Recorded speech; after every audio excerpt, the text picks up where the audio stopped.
We literally spend our entire lives communicating, right? Just projecting our thoughts out into the world day in and day out through speech.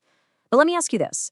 Have you ever actually paused to think about the physical and, more importantly, the spiritual permanence of those exact words? Well, in this explainer, we're going to dive headfirst into a really fascinating philosophical inquiry about the ultimate destination of our spoken words. We'll be taking a structured look at a concept that beautifully merges profound theology with a law of physics you probably already know. And honestly, it might just fundamentally shift how you view the simple, everyday act of just opening your mouth and speaking. So do spoken words just vanish into thin air? I want you to actively reflect on this for a second. What actually happens the exact moment a sound leaves your lips? Now, obviously, we know that physically, sound creates a temporary vibration in the air. But from a spiritual perspective, is that really the end of the line? Does a spoken thought just kind of evaporate into nothingness once those sound waves dissipate? Or does it go somewhere else entirely? Let's use a super specific, everyday example to ground this. Take the phrase, thank God. It's something people say all the time, right? Often incredibly casually. You finally find your lost car keys, or you hit a green light when you're running late and boom, you just say it. But when you say thank God out loud, does that phrase actually disappear without leaving a single trace? It is so easy to just assume that because we can't hear the words anymore, they've completely ceased to exist. But as we're about to see, the source material we're looking at today completely flips that assumption on its head. Let's move right into section 1, the power of sincere intention. So, drawing on the teachings of the scholar Syed Nursi, we find this truly mind-blowing framework. Nursi explains that the universe is actually packed full of other conscious beings. Now, why on earth does this matter? Well, because it means the path to spiritual reward doesn't only run through our interactions with other humans.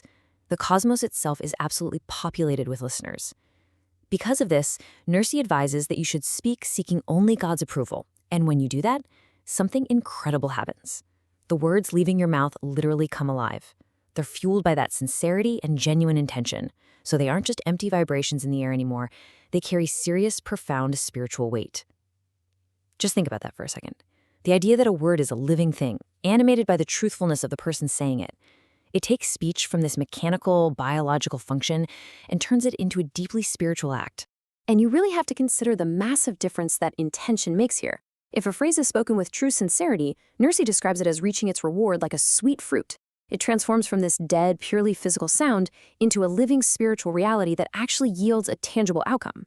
On the flip side, though, if you speak without sincerity, if your words are just hollow or purely performative, the result is severely stunted. The reward basically stays entirely limited to just the fleeting physical sound bouncing around in your mouth, completely decaying the second the vibration stops. So the intent behind the word is the absolute catalyst. It's the heartbeat that determines whether a word lives on or just completely dies out. Okay, so how does this actually play out in practice? Let's walk step by step through Nursi's beautiful example of the journey of a single word. Step 1. You say, thank God. Step 2. According to Nursi, that phrase doesn't just vanish into the ether. It's actually written in the air by God's permission. And finally, step 3. Because this system of the universe wastes absolutely nothing and arranges everything with such immense wisdom, countless universal listeners, those conscious beings we just talked about, have been created to receive that exact phrase. Your word has an actual audience. They're carefully listening and recording, whether you can physically see them or not. Which brings us to section 2, spiritual conservation of energy. Now, to ground this highly abstract idea, we're going to compare it to something super familiar. You're likely already familiar with the conservation of energy. It's a foundational idea in physics, stating quite simply that energy cannot be destroyed, it can only be transformed from one form to another. Basically, if you put energy into a system, it doesn't just magically disappear. It shifts, it moves, it becomes heat, or light, or motion. But the key here is that it is always meticulously conserved by the universe. Think about a fallen leaf decomposing on the forest floor to feed the rich soil, or a drop of water evaporating, only to eventually become rain later on. Absolutely nothing goes to waste, ever. And this is where it gets really cool. Nursi takes this exact physical principle of perfect conservation and brilliantly applies it to the spiritual realm of human speech. If the physical universe operates on a strict rule of conservation where every single drop of energy is accounted for, well, it stands to reason that the spiritual universe operates with that exact same flawless efficiency.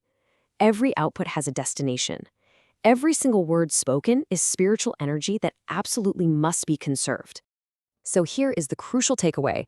Just as energy in physics transforms and generates a physical response, a sincerely spoken word is never lost either.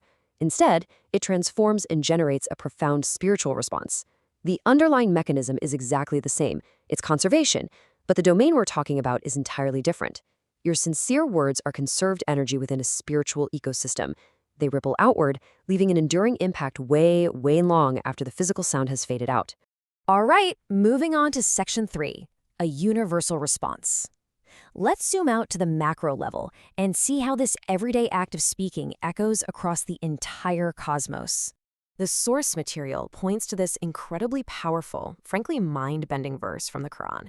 It's Surah Al-Isra, chapter 17, verse 44, and it says, "The seven heavens and the earth glorify him." I mean, just think about the sheer scale of that for a moment. This verse totally solidifies the awe-inspiring concept of universal participation. It's telling us that there is a cosmic chorus of listeners and participants all around us, literally spanning entire galaxies. When you utter a sincere word, you might think you're just talking to yourself, but actually, scratch that. That empty room isn't empty at all. Your word doesn't just bounce off the drywall. It joins this massive, ongoing, universal chorus. As we wrap up this explainer, I really want to leave you with this final thought. Think about your own life for a second. Think about your everyday conversations. Have you ever felt like something you said traveled way farther than you originally intended? Knowing what we've just covered today about sincerity, the universe's conscious listeners, and this wild concept of the spiritual conservation of energy, it really changes how we view the incredibly simple act of just opening our mouths to speak. Every single word has a destination. Make sure yours are headed exactly where you want them to go.